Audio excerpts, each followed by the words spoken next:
Olá você que me escuta, Henrique Castro falando, começando aqui mais um episódio do PBcast, e hoje quem tá aqui comigo é a Júlia Quintaneiro. E aí, Júlia, beleza? Bom ter você de volta. E aí, Henrique? Deu uma sumidinha, deu uma de Mestre dos Magos, mas voltei aqui pro terceiro episódio, vambora. Legal, e esse terceiro episódio vai ser um pouco diferente, né? Os dois primeiros episódios a gente trouxe uma notícia aí pra discutir, e hoje a gente vai discutir a partir de alguns dos depoimentos dos nossos ouvintes que trouxeram pra gente, e o tema vai ser casos de aula. De aulas de biologia. E a gente discutiu um pouco desses causos, assim, relembrar um pouco como foi na escola, ter biologia na escola, como é na faculdade, relembrar como é estar na sala de aula. Principalmente agora na pandemia, né, que faz tempo que a gente não vai numa sala de aula de verdade. E o primeiro caso que a gente vai ouvir é do Igor, que ele trabalha também com a gente aqui no Potencial Biótico, e ele é amigo de ensino médio da Júlia, né, então é um caso envolvendo a Júlia, do Igor, vamos ouvir aí. Então, tem uma história, duas na verdade, da Júlia. A primeira é que ela tava apresentando, né, um trabalho sobre esponjas, né, e aí ela tava lá, né, uma tranquila, apresentando um trabalho sobre esponja, não sei o que, e o que ela queria? Ela queria, né, enriquecer o negócio, ela queria dar uma enriquecida no trabalho dela, e aí ela fez o quê? Uma alusão a Bob Esponja, né, trouxe ali uns exemplos ali e tal, e a professora ali só olhando, né, no final ela esculachou a Júlia. A professora deu uma esculachada na Júlia, falando que não tinha nada a ver. Que Bob Esponja é a coisa mais biologicamente impossível. Tá tudo errado. E aí, tem outra história que eu não sei se foi na mesma. Não sei se foi na mesma professora, mas a gente tava fazendo prova, né? A gente foi fazer prova. Chegamos, colocamos, organizamos tudo. Sentamos lá na frentão, né? Uns bandos de nerd. E a Júlia, o que ela foi fazer? Ela foi botar o celular dela pra carregar no fundo da sala, né? Que aí tinha tomada. Botou o celular, beleza, tamo lá fazer uma prova, né? Aí lá no meio da prova.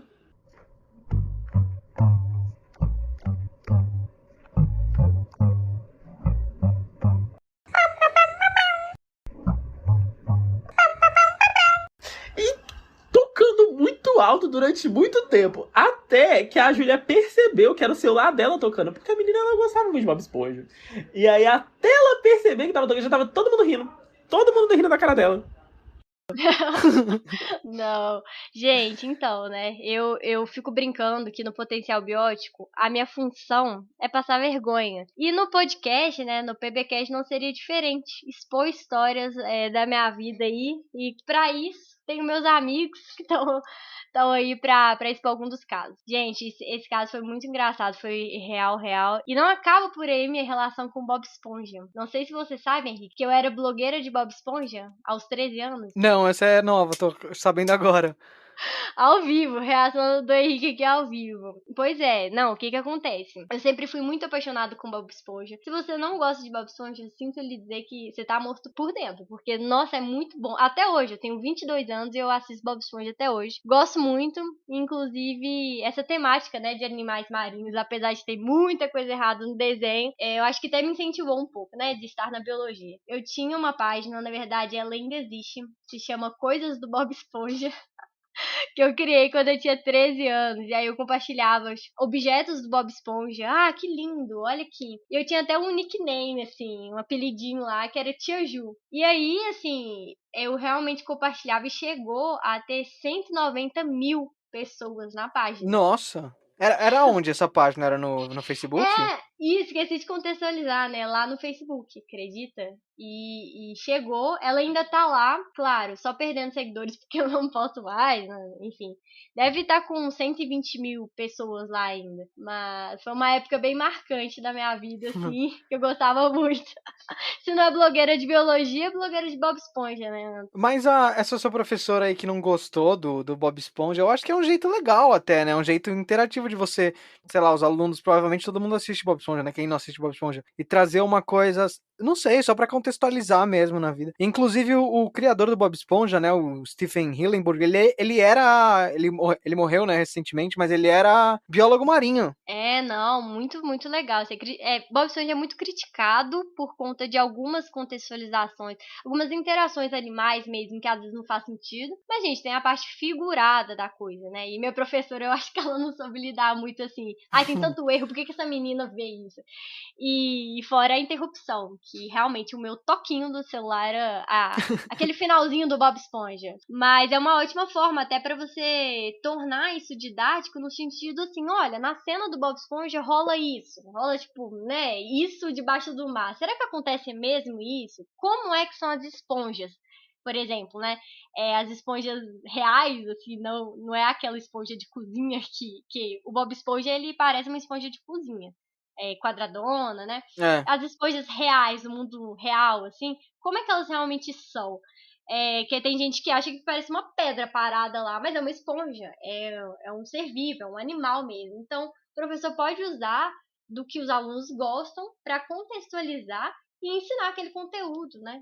É uma boa forma. E tem algumas coisas também que dá pra usar, por exemplo, sei lá, o Bob Esponja filtrando a água, ele faz muito isso no desenho, né? Ou então quando o Patrick tá dormindo, que ele fica grudado na pedra, tem umas coisas, tudo bem que é uma piração, o desenho como um todo, mas tem uma coisa ou outra, tanto que é o que eu falei agora há pouco, né? O cara era biólogo marinho. Sim, tem várias coisas muito legais, assim, por exemplo, o plâncton, né, ele meio que se alimenta, aspas, se você perceber lá no desenho, ele meio que se alimenta de luz, assim, é uns Uhum. hologramas.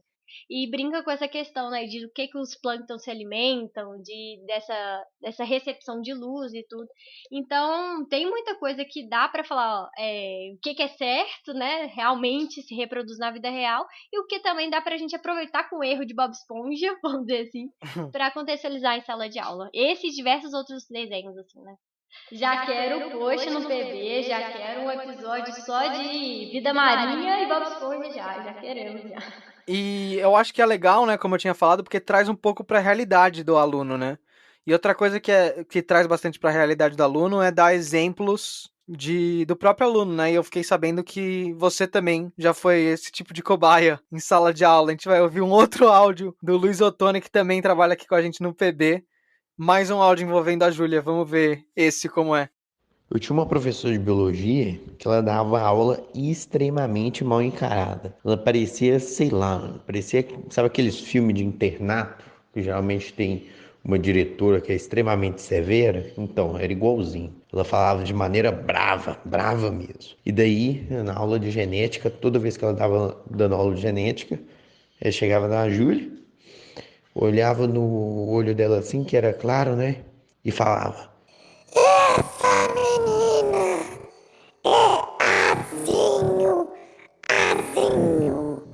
olhe o olho dela, azinho, azinho, olho claro.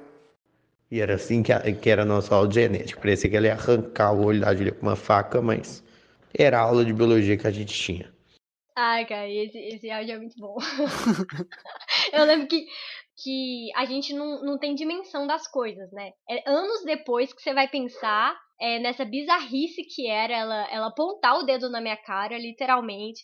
Essa menina é azinho, azinho. Tipo, e você, a gente achava bizarro, ria com a situação, mas hoje em dia até, né, na área da licenciatura, você fala, "Cara, quanto, sei lá, até antiético é isso, né? Sim, Isso sim. é bizarro. É, porque eu acho que uma coisa é você convidar os alunos a darem aspectos pessoais deles para dar de exemplo, convidar os alunos e os que se sentirem à vontade levantar a mão e podem participar com isso. Outra coisa é você intimar alguém a participar, muitas vezes que a pessoa não quer, assim, isso é muito chato, realmente. Aham, e é muito bom quando você faz o aluno ser participativo na sua aula. Porque ninguém quer, nenhum professor quer um bando de aluno calado, sem nenhuma participação, porque o professor, e isso que até no remoto faz muita falta, ele a todo momento está avaliando como está a sua aula. Seja na figura assim do rosto, né? Não sei se você já viu um canal que chama Metaforando, o Já, Vitor do já. Metaforando. É muito boa, né? Eu fico brincando com os professores, eles brincam ali de metaforando, porque reconhecer as expressões faciais de tô entendendo, nossa, eu acho que é uma cara de dúvida. E outros aspectos avaliativos, claro, pedagogicamente falando, mas o rosto é uma bela expressão. E quando né, o aluno não está sendo participativo, está ali apático, nenhum professor quer isso. Só que o aluno tem que ser convidado, né? E se sentir à vontade para participar da aula, senão não adianta. Tem gente também, é engraçado que tem aluno que participa da aula inconvenientemente também. Tem até um caso aqui mais um depoimento que a gente recebeu da Isabela Mamed de uma aula de biologia. Vamos ouvir aí o que ela contou. Então, essa história começa numa aula que acontecia às 8 da manhã. Basicamente era uma aula, a gente já estava assim no meio do semestre, mais ou menos. Aí um dia entrou uma menina na sala que ela nunca tinha aparecido em nenhuma outra aula. Assim, ela nunca apareceu nas aulas e dava para saber porque era pouca gente que ia na aula, porque tinha poucos alunos inscritos, a maioria fez nessa disciplina em outro horário. Aí essa menina apareceu e já estava meio estranho porque ela apareceu no meio da aula, ela nunca tinha aparecido lá antes. Aí, quando ela apareceu, ela deu a volta na sala com o professor falando e foi conversar com um amigo dela que sentava na última carteira, colocou o celular para carregar e depois voltou e sentou na primeira carteira. Enquanto isso, o professor ficava olhando para ela, tipo assim, o que estava acontecendo, né? O que está acontecendo aqui?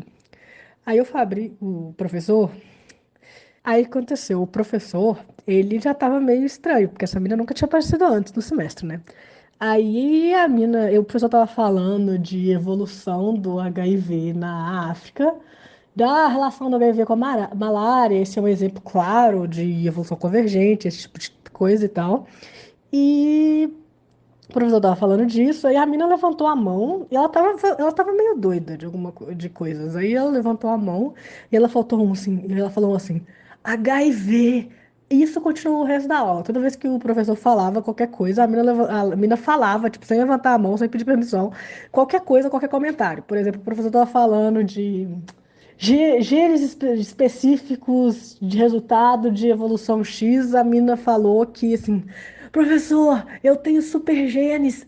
Aí o professor ficou com uma cara de tipo assim, como assim? Super genes não existem. Aí a mina virou, tipo assim, falou, é sério, no ICB eles me testam e tal. Aí, aí assim, eu já tava muito irritada com a aula, porque me irritam muito essas pessoas que ficam interrompendo a aula sem motivo algum. Aí, assim, chegou no ponto mais alto, que foi o ponto que o professor estava falando da viagem do Beagle, da viagem de Darwin no Beagle e tal. Aí a mina falou assim, ela bateu as duas mãos na carteira e falou alto, assim, na sala inteira ouvindo. Professor, já sei o que a gente precisa. Aí o professor, tipo, levantou a sobrancelha. Eu não sei, ele não tava brigando, mas ele já não tava aguentando mais a mina, sabe? Ele tava quase que rindo da cara dela.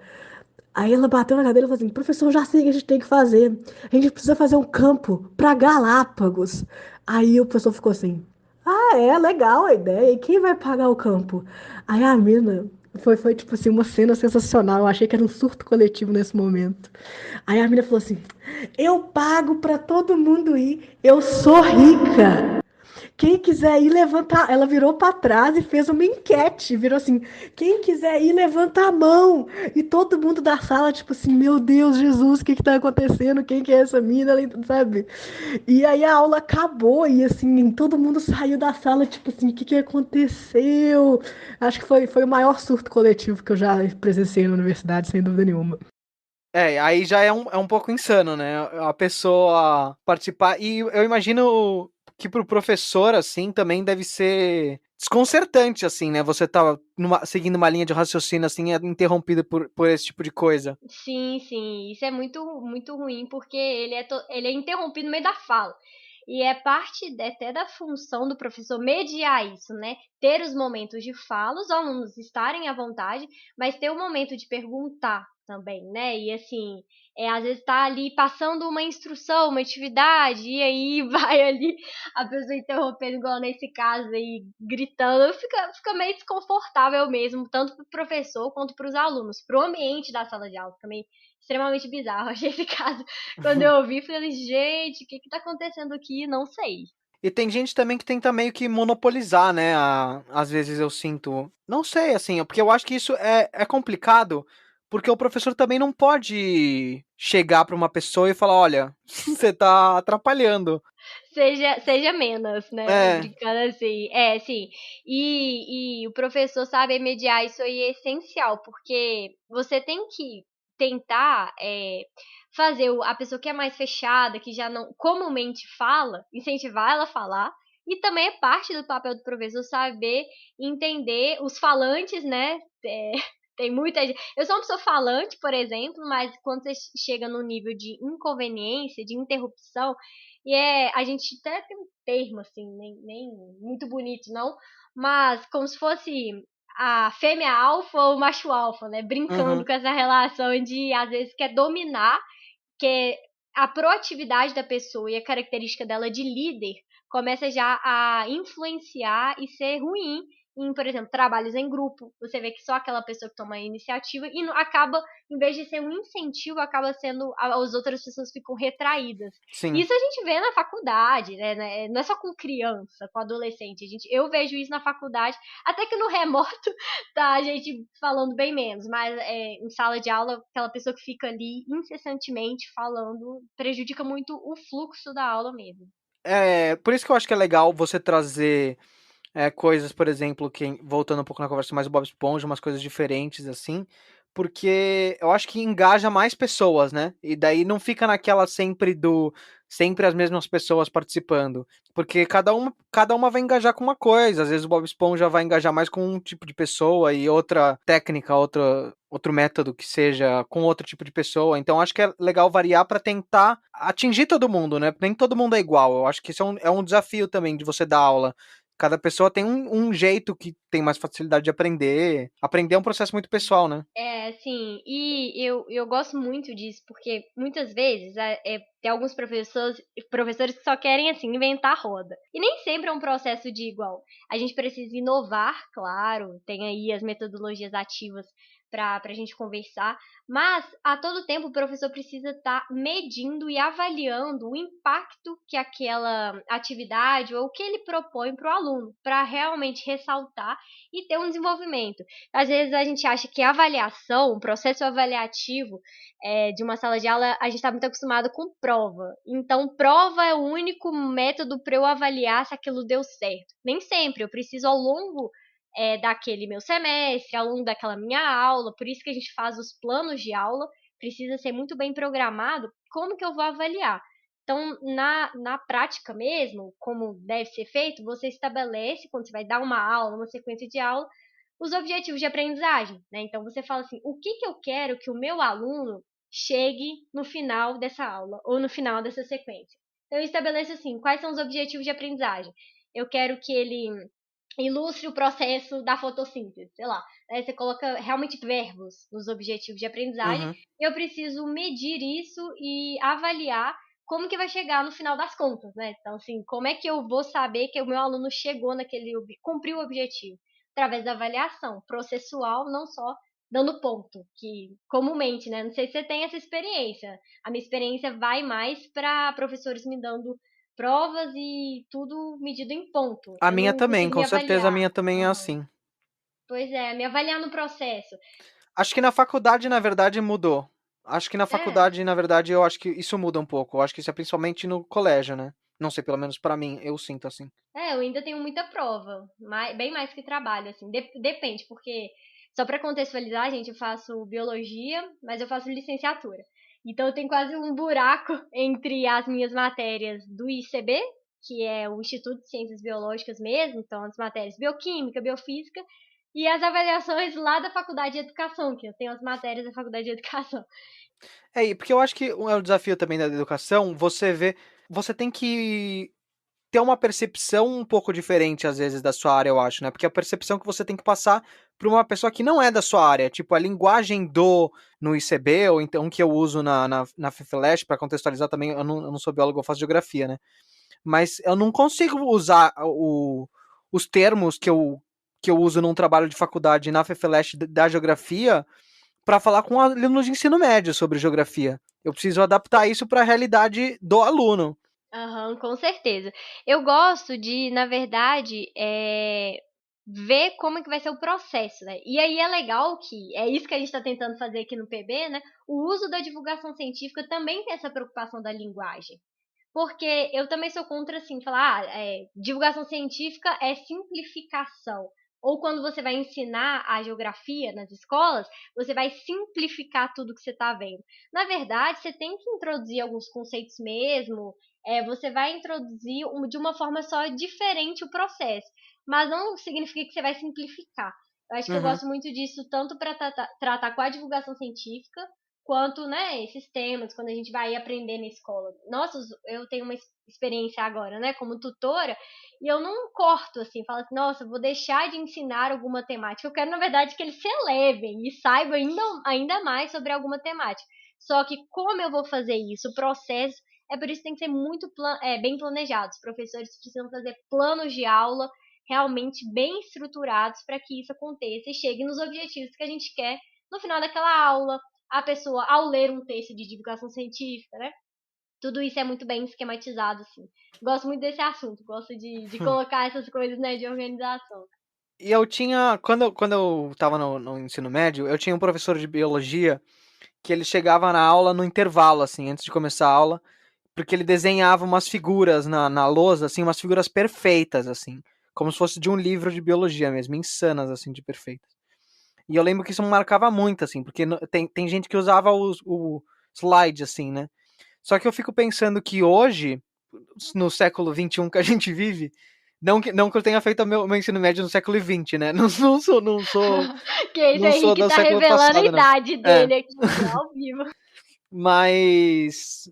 Enfim, hoje tem cada vez mais tem coisas mais interativas, né? Não sei, você que estuda essa área de educação, trabalha com essa área de educação, tem alguns recursos, assim, da biologia que você acha que são muito legais, assim, que estão surgindo, podem ajudar, assim, a engajar mais o aluno, a introduzir melhor esses conceitos que às vezes podem ser difíceis? Isso, eu tenho alguns recursos, sim. Eu acho que a gente pode, inclusive, fazer uma coisa legal, que é deixar na descrição do podcast os links já. Mas no PB mesmo a gente sempre indica, faz às vezes um vídeo no Instagram, alguma coisa sobre algumas dessas ferramentas. Eu gosto muito de trabalhar, principalmente no remoto, com algumas modelagens em 3D, porque eu acho que ajuda a visualização. É claro, igual a gente estava falando, as pessoas aprendem de formas diferentes. Tem gente que vai gostar mais do visual, tem gente que vai aprender mais fazendo exercício, e na verdade o professor pode colocar tudo junto. Às vezes a gente menospreza até o papel daquela aula lá, totalmente expositivo, que o professor fica falando, falando, falando. Ela tem o seu lugar, ela tem o seu papel, claro, e é importante, só que o professor tem que saber organizar muito bem, de novo, né, no plano de aula, vou falar aqui, para colocar, diversificar esses momentos. Então, por exemplo, um que a gente indicou tem pouco tempo, vamos deixar na descrição, que é o Mosaic 3D. É um site que, Henrique, inclusive não é só da biologia, tá? Tem geografia, tem história, tem um monte de matéria que mostra modelos 3D. Então tem, por exemplo, a célula, aí, sei lá, vírus e bactérias, mostra mesmo a estrutura.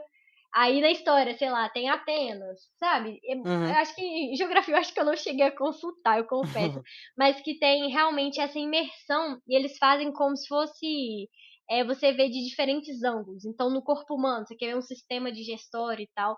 Mosaic 3D, eu gosto muito. Eu uso esse programa, assim, praticamente toda a aula para indicar como recurso, né? Tem também alguns recursos de células 3D, porque a biologia celular é pouco palpável, genética, biologia celular. Sim. Então tem, né, algumas células 3D que a gente pode indicar também. Tem um vídeo que eu gravei no YouTube do PB, vamos deixar aí na descrição também, que é um guia que ele mostra o processo de meiose e mitose em 3D, que não sei como você aprendeu, se foi fácil esse processo, mas meiose e mitose os alunos sempre têm dúvida. Mas falando, enfim, voltando aqui para o papo dos recursos também, tem os próprios usos da divulgação científica, que eu acho que é uma coisa que são coisas diferentes, né? A divulgação científica e o ensino de ciências. Hoje mesmo estava lendo um artigo muito bom, vou deixar na descrição também, que nós estamos aqui indicando, sobre esse papel da divulgação científica no ensino de ciências, que são locais, gêneros, enfim, muito distintos, mas que o professor pode utilizar para uma discussão, para uma contextualização, para o aluno produzir materiais de divulgação científica também é possível, que eu acho que tem tudo a ver as duas coisas, assim. Legal, é bem legal esses recursos novos, porque também eu tava vendo uma discussão sobre isso, né, que quando as pessoas começaram a ter celular pra caramba, tinha meio que uma demonização do celular na sala de aula. Eu acho que o legal desses recursos, às vezes, é que eles podem fazer o celular usar o celular, né? Porque, sei lá, as pessoas hoje estão tão conectadas, tão assim com o celular, é muito difícil você impedir a pessoa de ficar mexendo no celular. Então, trazer eles, a tecnologia eu acho que às vezes é legal por isso, né? Ela usa isso como uma ferramenta para te trazer pra aula, para te engajar assim. Tem. E quantos TikToks eu vi e não aprendi? Eu não sei se você usa TikTok, Não mas uso TikTok, mas eu vejo uns TikToks ainda. você Eu já vi vê. uns no grupo, já mandaram no grupo lá Ai, tá do vendo? PB, Ô, uns gente, TikTok de PB biologia. ensina, entendeu? PB ensina. E tem uns TikToks assim. Não, umas coisas assim. Aprendi a cortar cebola. Eu corto cebola muito bem. Porque eu vi um TikTok de cortar cebola. Muito fenomenal. Então, assim, eu acho que a gente tem que usar, claro, o excesso de exposição em telas, que é o que a gente tá meio sofrendo agora, né, na pandemia. É ruim, mas, claro, a gente tem que aproveitar os recursos, entendendo sempre qual o nosso objetivo de aprendizagem, como que a gente vai avaliar os professores fazendo isso, né?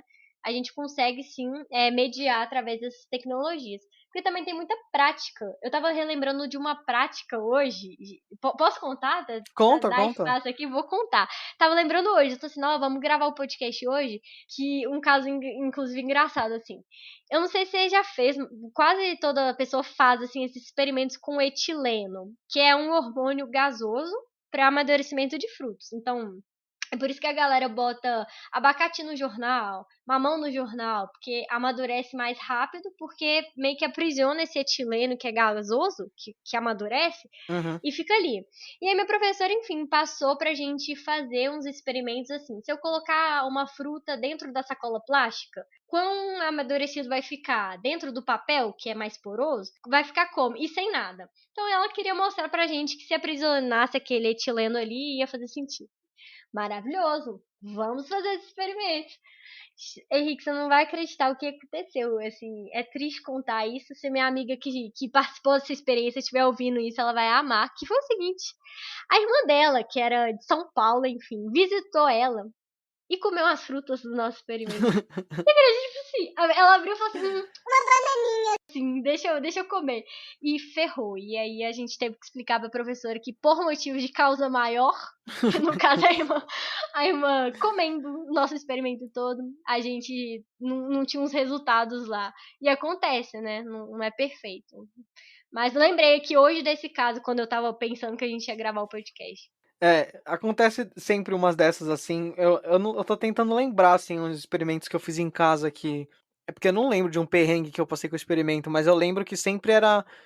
Não um estresse, assim, mas sempre todo um. Será que eu tô fazendo certo, assim, né? Porque o aluno fica meio que por ele quando eles vão fazer esse tipo de coisa. Sim, tem que avisar a casa toda, né? Eu acho engraçado isso. Porque aqui em casa, quando rolou o experimento, né? Aí eu, gente, ó, a banana e a maçã que tá lá não come, não, entendeu? Não é pra comer. Mas, enfim, e aí a gente fica querendo controlar, né? Eu tive uma experiência também, porque na UFMG a gente tem os laboratórios de ensino. Então, a gente tem várias matérias, laboratório de ensino de zoologia, de microbiologia, que é basicamente uma matéria para você entender como você vai ensinar a microbiologia, por Uhum. exemplo. Bem legal, eu amo essas matérias. E aí, eu fiz um que era fazer caldo para desenvolvimento de bactérias e fungos. Então, você faz, sei lá, com gelatina, sabe? Incolor. Coloca, tipo, beterraba, inhame, e você faz o caldo mesmo, que ele vai gelificar ali, né? Vai ficar durinho e vai desenvolver por cima, como se fosse uma placa de Petri, sabe? Que é aquelas Sim. plaquinhas de vidro. E vai desenvolver ali. E, nossa, a gente teve que fazer milhões de vezes, porque sempre dá uma coisa errada. Porque a gente não tá dentro de um laboratório. E isso é uma grande até lição da escola. A gente tá ali, nós professores, enfim, nós como alunos também, a gente tá lidando com pessoas. Então, a pesquisa na área de educação, ela está lidando com pessoas. Não é uma pesquisa na área da saúde, por exemplo, que vai ter 5 gramas disso aqui e tantos ml que você vai sair ali com o resultado final.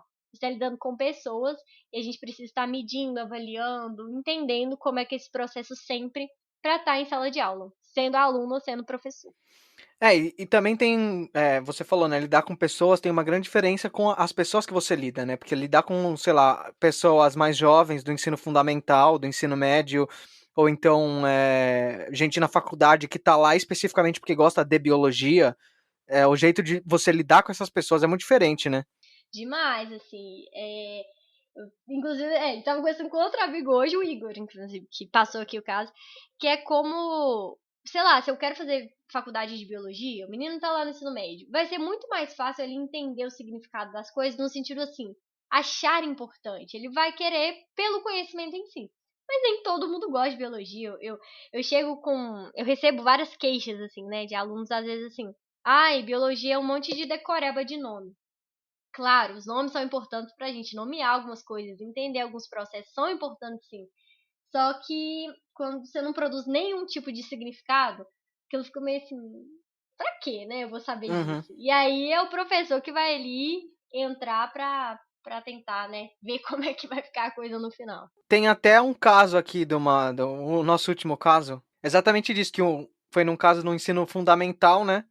Numa aula de orientação sexual, e a aula de orientação sexual no ensino fundamental é um prato cheio pra qualquer coisa, né? Vamos ouvir o nosso caso aqui da nossa ouvinte, então, Gabriela. Bom, quando eu estava no ensino médio, tinha aí uns 16 aos 17 anos, eu acompanhava muitos sites de meme, né? E esses sites, na maioria, eram mais para público masculino. Então, virava e mexia, tinha sempre aquele tipo de postagem. Ai, porque pinto pequeno não dá. Ai, porque tem que ter no mínimo 30 centímetros, senão não serve. E não sei o quê. E eu achava isso daí uma grande besteira, né? Mas tá, deixava.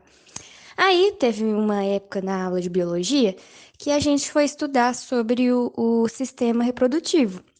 E aí na aula o professor, esse professor nosso, ele era muito legal porque ele era muito aberto, né? Então a gente conseguia conversar sobre várias coisas com ele. Apesar de eu estudar numa escola católica, ele respondia as coisas tranquilamente, fazia brincadeira e tal. E aí, nesse capítulo sobre o sistema reprodutor, eu tinha visto uma parte falando, né, sobre o sistema feminino. E que o canal vaginal, em média, tem entre 12 e 14 centímetros. Estava escrito por aí no livro. E aí eu fiquei, né, porque eu acompanhava os sites e o cara falando, que tem que ter 30 centímetros, que não sei o que, tá. Eu fiquei, mas se só tem 14 centímetros de canal vaginal, que diferença vai fazer, né? Eu pensando. Eu fiquei, o trem vai entrar lá no útero? Como é que vai ser? E aí eu fui e perguntei pro professor, né? Na boa, eu cheguei e perguntei, falei, professor, se o canal vaginal tem só 14 centímetros, quando o negócio do cara é maior do que isso, o que que acontece? Ele enfia lá pra dentro, empurra os órgãos, o que que acontece? Aí, né, os meninos fizeram maior escarcel, ficaram, como assim? Tá perguntando trem desse, não sei o que, e começaram a rir. E o professor, tadinho, ficou todo sem graça, né, porque ele era muito tímido e ele era muito fofinho também. Aí ele foi e respondeu, né, e falou, o que não couber dentro vai sobrar pra fora. Aí os meninos começaram a rachar de rir. E eu fiquei, aí, gente, então não faz diferença ter o pinto grande, né? E não sei, eu lembro desse caso sempre, porque foi muito engraçado, que eu sempre fui a menina tímida da sala, né? O pessoal não sabia muito de mim, assim. Às vezes eu era esparrada, mas não com esse tipo de assunto. E aí os meninos depois ficaram tudo sem graça, né? Que tipo assim, não, uma menina perguntando coisas sobre isso, né? Que vergonha, não sei o quê. Foi muito engraçado essa. Eu sempre lembro desse caso, porque foi muito engraçado. É difícil lidar com o ensino fundamental às vezes, né?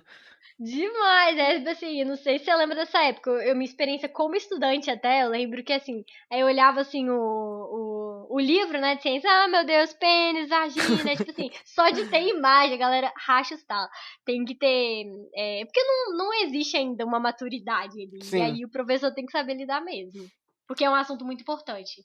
E eu acho que, não sei, é difícil, porque é uma coisa que vem já de fora da sala de aula, né? Pra saber lidar. Porque é um assunto que, infelizmente, as pessoas tratam na sociedade muitas vezes, assim, como se fosse uma coisa que não pode falar e não sei o quê. Eu acho que isso que carrega esse peso, assim, que daí vai falar na sala de aula e vira esse festival de momentos sem graça e de piadinha e de. Enfim, né? E é uma coisa que já vem de antes, assim, que o professor ele não tem controle sobre isso. Isso já é um estigma que existe, assim, fora do alcance dele.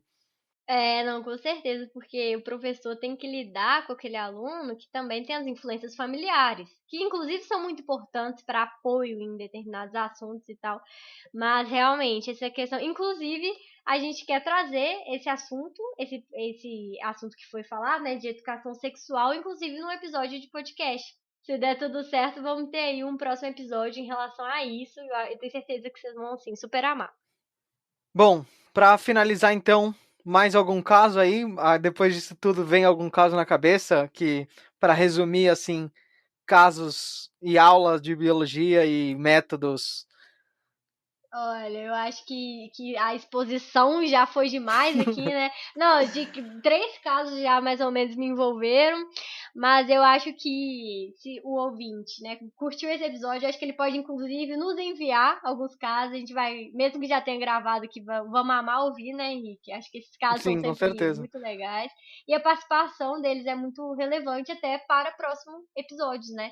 E a gente tem um canal no Telegram, vamos deixar na descrição também. Se você quiser entrar para participar, a gente sempre manda alguma coisa lá para pedir sua participação e ter seu áudio aqui no podcast. É verdade. E também no Instagram, né? No Instagram, pode mandar também por lá, pela DM, é o @potencialbiótico.